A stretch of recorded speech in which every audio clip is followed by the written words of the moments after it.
Kamu yakin udah tahu semua fakta ini? Resleting ternyata bisa dikunci loh, dan wadah makanan take away didesain untuk bikin hidupmu lebih praktis. Pasti kamu pengen tahu cara pakainya dari dulu kan? Oke, kalau gitu aku bakal ngebocorin rahasia pada barang sehari-hari yang biasanya kamu anggap sepele. Beberapa tipe pesawat punya sayap berujung terbalik, tapi buat apa ya? Jadi saat pesawat berada di ketinggian, udara yang bergerak di sekitar ujung sayap bisa menyebabkan hambatan. Akibatnya, pesawat harus bekerja ekstra keras untuk bergerak maju. Gaya hambatnya telah jadi resistensi. Ujung sayap terbalik bisa mengurangi gaya hambat pada pesawat. Dengan begini, perjalanan kita jadi lebih mulus dan efisien. Pesawatnya juga makin stabil. Berbagai negara di seluruh dunia mulai memanfaatkan angin untuk menghasilkan listrik. Caranya dengan menggunakan turbin besar yang punya bilah besar untuk menangkap angin. Lalu, angin ini dipakai untuk menggerakkan turbin dan menghasilkan energi yang dialirkan ke jaringan listrik. Kamu ngiranya bilah ini punya pinggiran mulus ya? Mungkin kayak bilah kipas angin? Ternyata enggak. Semua bilah ini dipenuhi gerigi kecil berujung runcing, mirip gergaji. Para penduduk di dekat turbin angin pasti beruntung banget dengan adanya gerigi ini. Selain mengurangi suara bising saat bilahnya muter, gerigi ini juga mampu mengurangi jangkauan suaranya. Kamu sering memakai blender kan? Tapi cara pakai blendermu udah bener apa belum tuh? Mungkin kamu terbiasa masukin buah dan sayurannya dulu ya. Lalu disusul dengan bahan cair tiap kali bikin smoothie. Dan saat blendernya dinyalain, suaranya kayak meronta-ronta sampai hampir meledak. Harusnya bahan cair dulu yang perlu kamu masukin. Lalu kamu bisa nambahin bahan yang lebih padat. Dengan begini, bilah blendermu nggak perlu muter terlalu keras. Cara ini juga bisa menghasilkan efek pusaran air supaya blender ngegerakin bahan padat ke bagian bawah dan nyampurin semua bahan secara merata. Sehingga tekstur smoothie-mu akan lebih halus. Mantap kan? Online banking bikin kita semakin jarang megang cek. Tapi kalau sewaktu-waktu kamu mau ngeliat cek, coba deh perhatiin bagian depan dan belakang garis tanda tangan. Eits, masih kurang dekat lah. Pakai kaca pembesar juga boleh.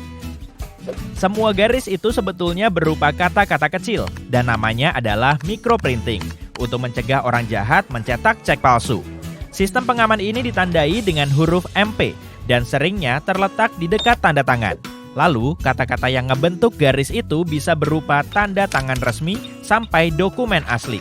Kebanyakan printer juga nggak bisa nyetak microprinting.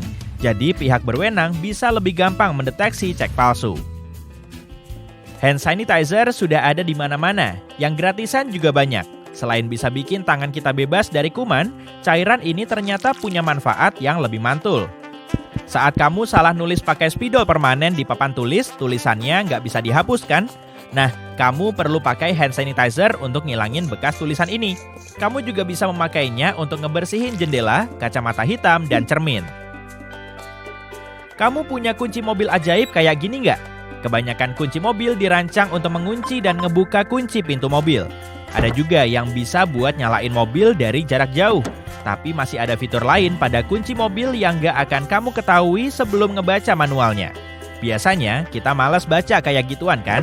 Nah, untuk ngecek fitur ini, pencet tombol buka kunci selama 2 detik. Pada beberapa merek mobil, jendelanya akan ngebuka. Dengan cara ini, kamu tetap bisa mengakses bagian dalam mobil kalau kunci pintunya bermasalah. Kamu juga bisa ngeluarin udara panas di siang hari. Kamu pasti pernah ngeliat lubang pada sisi pulpen kan? Lubang ini dibuat untuk mengontrol tekanan agar tekanan internal dan eksternalnya tetap sama. Sehingga tintanya bisa mengalir lancar ke ujung pulpen. Kalau tekanannya nggak sama, tinta di dalam pulpen bisa macet dan nggak bisa dipakai lagi. Kamu juga mungkin pernah ngeliat lubang di ujung tutup pulpen? Perkembangan baru kayak gini mulai diterapkan produsen pada tahun 1991. Dan fungsi pentingnya ada 2. Lubang ini bisa bikin tinta di dalam pulpen tetap basah. Hore! Serta mampu memberi jalan nafas kalau tutup pulpen tadi nggak sengaja tertelan. Dengan begini, si korban masih tetap bisa bernafas selagi dicari pertolongan. Untung aja. Tapi sebaiknya stop kebiasaan ngemut tutup pulpen deh ya. Selain kita ngebahas soal lubang, sepatu Keds juga punya 2 lubang tambahan, alias lubang tali. Letaknya ada di samping, tepat di atas sol sepatu.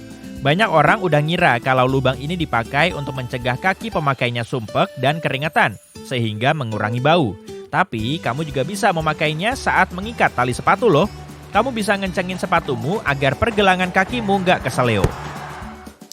Sebagian orang lebih suka minum soda dari botol kaca karena rasanya lebih enak.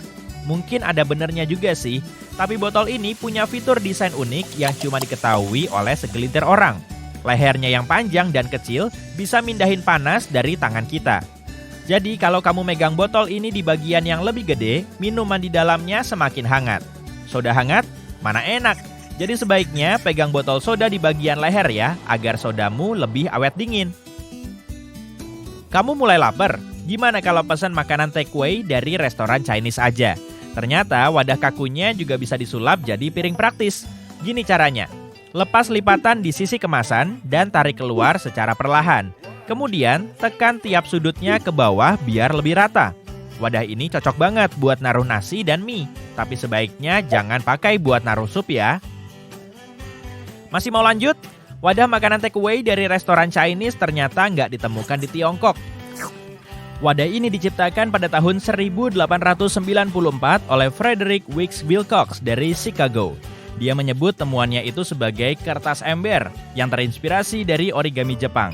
Karena makanan Chinese kian populer, ember kertas ini dipakai untuk mengemas makanan takeaway dan akhirnya dikaitkan dengan gaya masakan Chinese. Nah, kalau soal hidangan penutup, pilihan yang paling populer pasti ditujukan pada donat. Tapi kira-kira lubang di tengahnya itu buat apaan ya? Kita nggak tahu pasti siapa penemunya. Tapi beberapa cerita menyebutkan lubang ini pertama kali ditemukan oleh seorang pelaut bernama Hansen Gregory.